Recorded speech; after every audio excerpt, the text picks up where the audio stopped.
Hello, my name is Jocelyn Foye. I'm an artist, a graphic designer, a mother, as well as the co-director of the Women Project, a Rhode Island-based organization harnessing the power of education, art, and advocacy to advance human rights and reproductive freedom.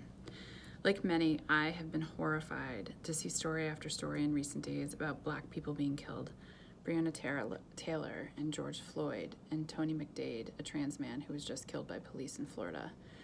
We're talking about mothers crying and mourning their children. We're talking about an empty seat at the table in too many houses, even more than we know, because the fact is that these are just the people that we know who have been taken by state-sanctioned violence. These stories, unsurprisingly, make me want to cry, but I know that the last thing that communities of color need are white ladies' tears.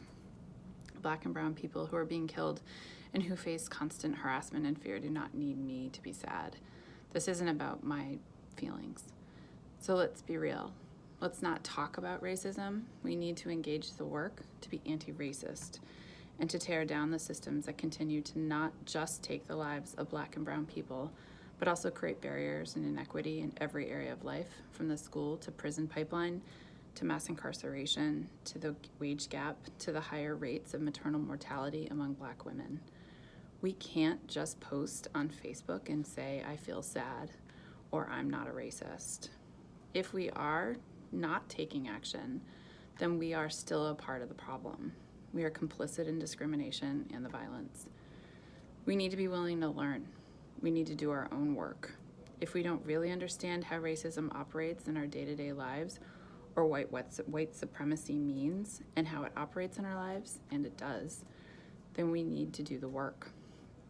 We also need to unlearn assumptions and habits, challenges and stereotypes that we may not even want to admit we hold. But we have to dig deep and be aware of our own biases. We all have prejudices because we have all been exposed to racist images and ideas. It is important to be aware of our own prejudices so that we can challenge and check ourselves and unlearn those dangerous assumptions. We need to listen. We need to really hear and affirm and offer support to the Black people in our lives. They are hurting and they are so exhausted. Reach out and connect. Check in. And if you do not have people of color in your life who are truly in the community with you, and have real relationships with, consider that. We need to show up and stand up. Have you ever been in a conversation where someone has told a racist joke or repeated a racial stereotype unchallenged? Did you say something? It's always hard to know the right thing to say in the moment, but we need to have the courage to say that isn't okay and start that conversation. Be someone who is willing to have the uncomfortable moment. The stakes are too damn high not to. And if you ever see a person in a position, of power, okay, let's start that again.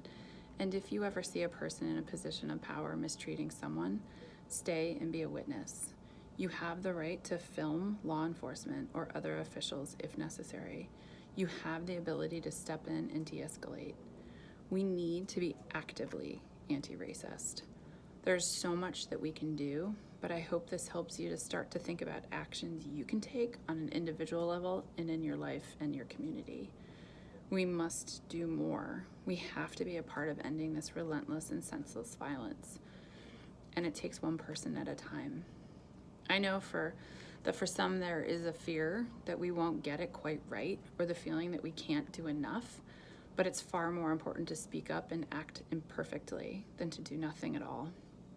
And it is crucial that we all do what we can in a large or small ways. To do nothing is to reinforcing hurtful and deadly systems of hate.